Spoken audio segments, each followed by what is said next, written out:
Arleta tersenyum lembut dan membawa tangannya mengelus pipi bulat Keanu sambil berkata, "Papa nggak membuat Mama menangis, sayang." Mata Mama merah karena debu. Arleta memang membenci Evan, bahkan dia selalu ingin menghindar dari Evan, akan tetapi dia tak pernah menjelek-jelekan sosok Evan di mata Keanu. Meskipun dia tidak akan memberitahu Evan tentang Keanu, tapi tetap saja dia tidak akan menjelek-jelekan Evan di mata putranya. Alasan utama Arleta tak menjelek-jelekan Evan di hadapan Keanu adalah karena dia tidak ingin meninggalkan jejak memori keburukan sosok ayah biologis putranya. Jika hal buruk yang diberitahu, pasti Keanu akan sedih.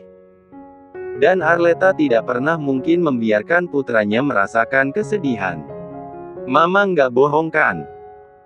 tanya Keanu sembari memiringkan kepalanya, menatap lekat Arleta, meminta ibunya untuk berkata jujur. "No, sayang. Mama nggak bohong sama Keanu." Arleta tersenyum rapuh. Dalam hati Arleta merasa bersalah karena harus membohongi putranya. Tetapi Arleta tidak bisa melakukan apapun. Dia tidak mungkin mengatakan pada Keanu apa yang sebenarnya terjadi. Kelak ketika Keanu dewasa, putranya itu akan mengerti semuanya. Keanu membawa tangan mungilnya menyentuh pipi Arleta. "Mama, kalau begitu apa boleh Keanu bertemu Papa? Keanu ingin melihat Papa." "Boleh nggak, Ma?" Lagi. Arleta bungkam mendengar ucapan Keanu. Ini memang bukan pertama kali Keanu menanyakan ayahnya. Selama ini Keanu memang tidak pernah memaksa untuk bertemu dengan ayahnya. Namun, kali ini rasanya Arleta semakin merasa berdosa. Membohongi anaknya untuk bertahun-tahun. Terkadang Arleta hanya takut kalau anaknya kecewa padanya. "Papa sedang mencari uang, sayang. Mama mohon Keanu mengerti." "Ya," ujar Arleta dengan lembut dan hangat. Arleta selalu beralasan ayah putranya itu mencari uang. Wanita itu tidak tahu lagi harus mencari alasan apa lagi.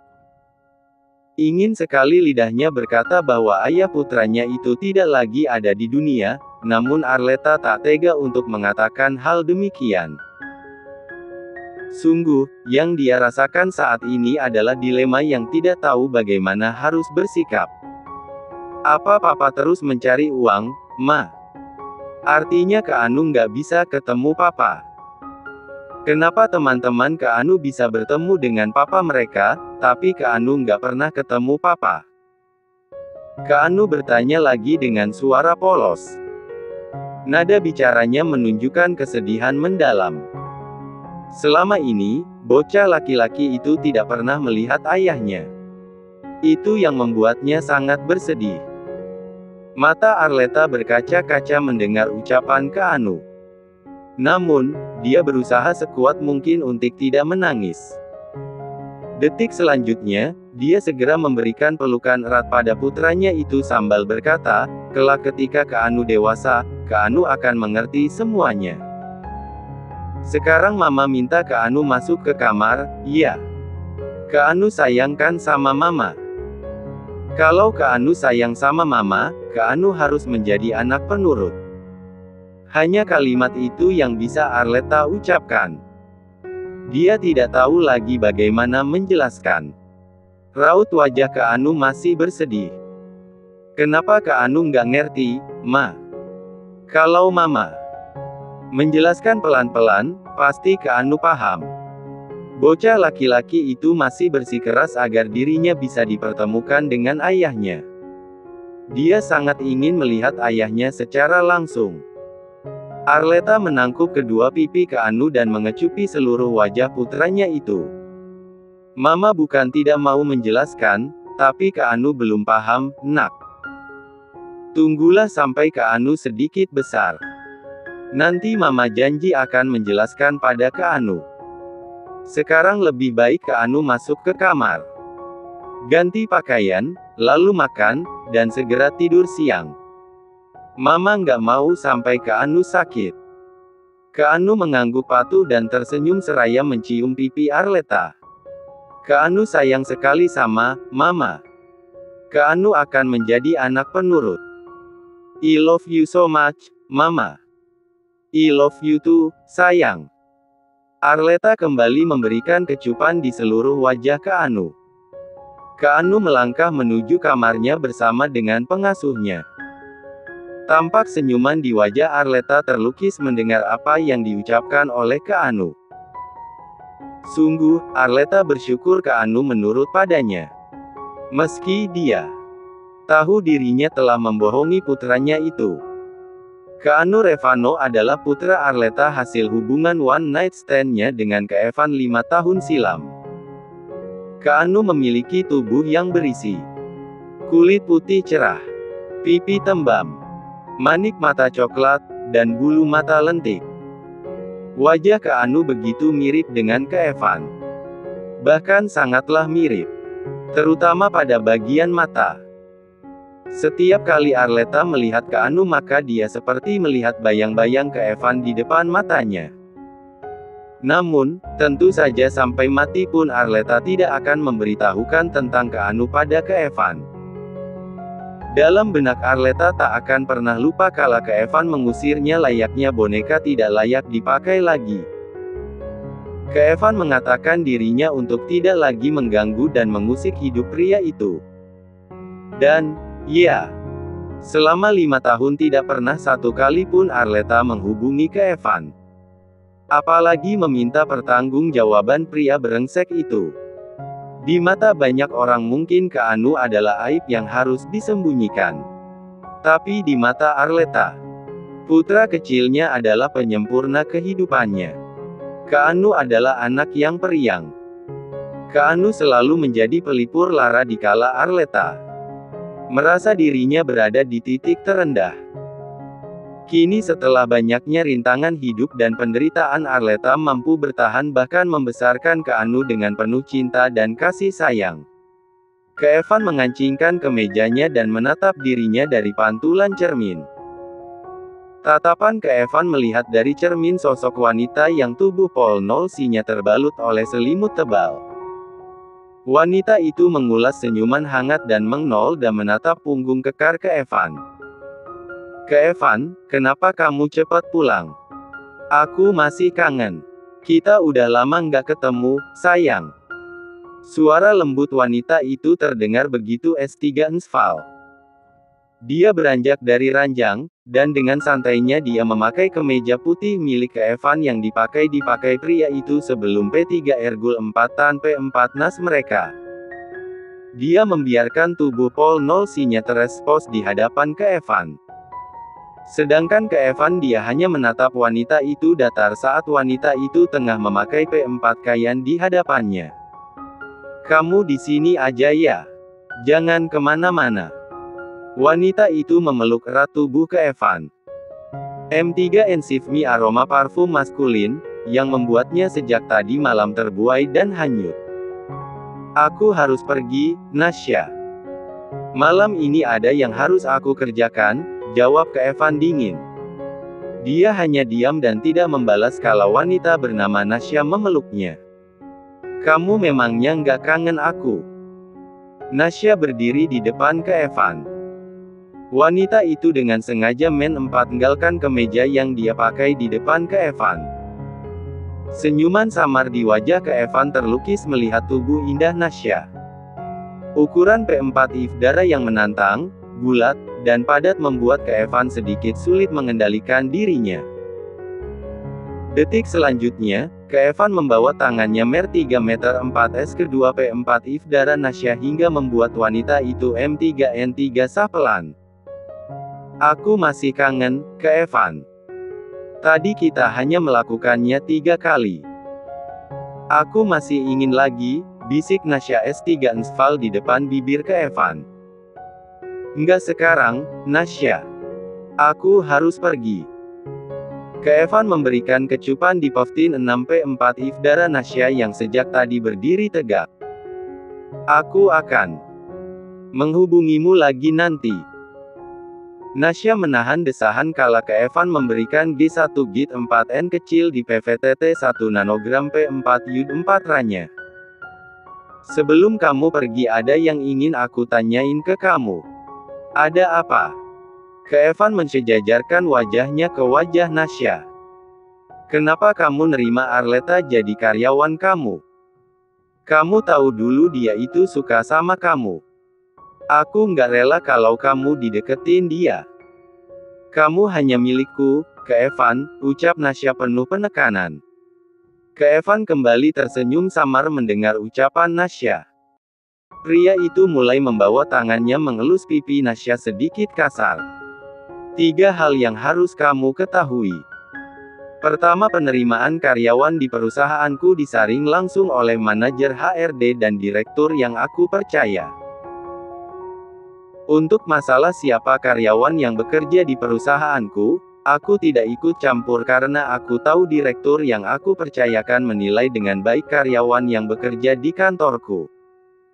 Kedua, untuk masalah Arleta menyukaiku, itu sudah lama. Aku rasa dia udah nggak memiliki perasaan lagi sama aku. Dan yang terakhir, aku bukan milik siapapun, Nasya. Aku nggak suka memiliki ikatan. Kamu jelas tahu itu. Raut wajah Nasya memerah mendengar kalimat terakhir ke Evan. Selama ini memang Nasya tidak memiliki hubungan apapun pada ke Evan. Mungkin lebih tepatnya dirinya hanyalah partner ranjang ke Evan. Ke Evan, tapi kita udah. Nasya, please. Kamu tahu aku nggak tidur sama kamu aja. Selama aku di New York, aku sering tidur dengan wanita lain. Jadi jangan merusak hubungan kita, Nasya. Biarkan seperti ini. Aku nyaman kita menjalin hubungan seperti ini. Aku nggak ada niat buat serius. Ke Evan Meng 3 Cup B1 Bir Nasya seraya memberikan remasan di P4 Ifdara wanita itu. Aku harus pulang. Nanti aku akan menghubungimu lagi. Tenang saja, tubuhmu masih indah, Nasya. Hubungan kita masih akan sama tidak berubah kalau kamu menjaga tubuhmu dengan baik. Ke Evan kembali memberikan ke CVP 4N di B1 Bir Nasya. Detik selanjutnya, pria itu langsung berjalan meninggalkan Nasya yang masih bergeming di tempatnya. Tampak mata Nasya menatap kesal ke Evan yang mulai lenyap dari pandangannya. Kamu hanya milikku, ke Evan. Hanya milikku, batin Nasya dengan geraman kemarahannya. Pagi menyapa, Arleta sudah bersiap-siap untuk pergi ke supermarket. Wanita itu berpenampilan cantik dan segar, meski hanya memakai riasan tipis. Rambut messy bun menonjolkan leher jenjang nan indah. Ditambah dress polos berwarna navy dengan model tali spaghetti, membuat Arleta tampil sangat cantik. Sejatinya, Arleta memang sudah memiliki paras yang sangat cantik. Wanita itu tidak perlu lagi memakai riasan tebal hanya demi agar terlihat cantik. Dia sudah memiliki paras cantik secara natural. Arleta menatap ke cermin sebentar, melihat penampilannya sudah rapi. Matanya memang masih sedikit sembab.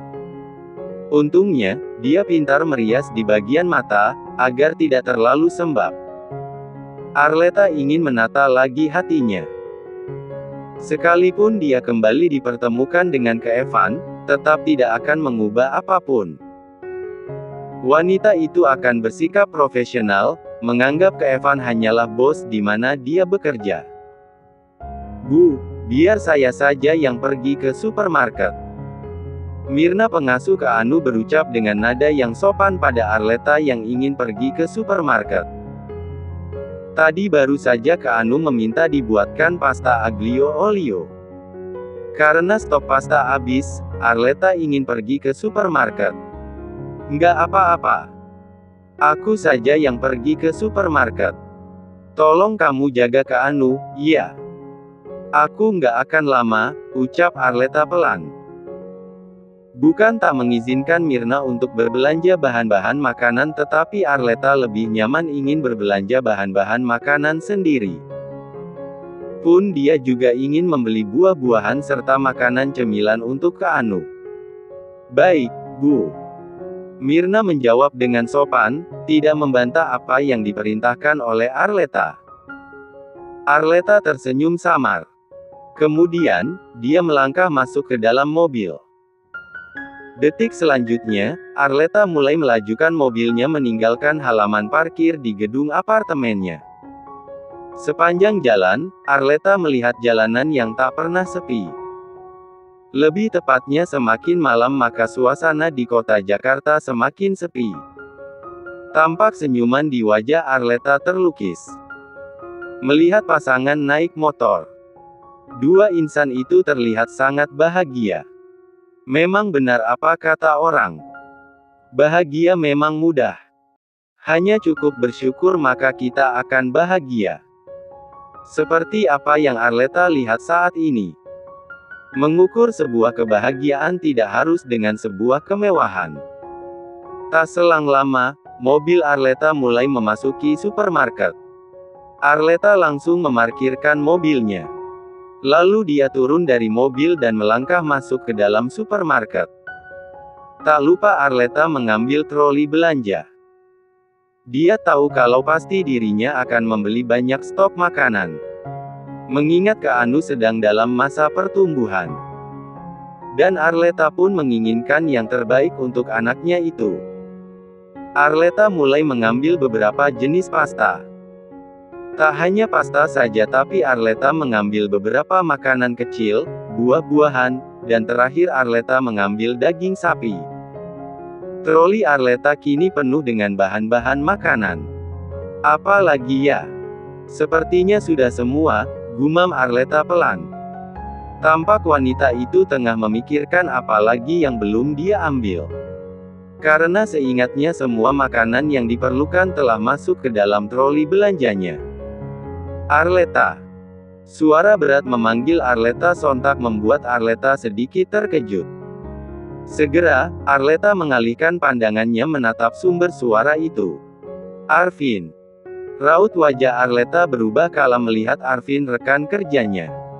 Kamu di sini? Tanyanya kala Arvin mendekat padanya. Rasanya dunia begitu sempit. Di supermarket saja dirinya bisa bertemu dengan rekan kerjanya. Well, kita bertemu lagi dengan tanpa sengaja. Apa kita berjodoh? Arvin tersenyum samar kala mengatakan itu. Nadanya santai dan sengaja tersirat menggoda Arleta. Arleta pun tersenyum seraya menggeleng-gelengkan kepalanya. Dia sudah menduga sejak awal kalau Arvin memang sangat konyol. Tapi tak dipungkiri bahwa Arvin adalah sosok pria yang cukup menghibur. Apa kamu berbelanja bahan makanan? Tanyanya yang tak mengindahkan ucapan Arvin tadi. Arvin mengangguk merespon ucapan Arleta. Lalu dia mengalihkan pandangannya pada troli Arleta. Sepertinya kamu nggak tinggal sendiri. Arleta. Apa kamu memiliki adik? Tanyanya kala melihat banyaknya makanan kecil yang sering dikonsumsi anak-anak.